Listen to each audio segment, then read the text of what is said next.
ياسين.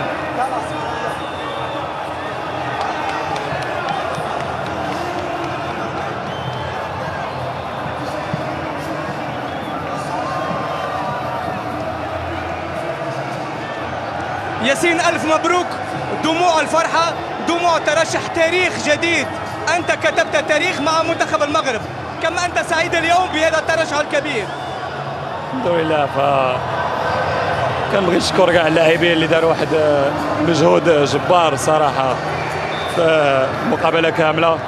عرفنا نتعاملوا مع المقابله، لعبنا بلي كاليتي ديالنا، الحمد لله تيسرات، وكنهني كاع الشعب المغربي وكاع اللي كيحبنا.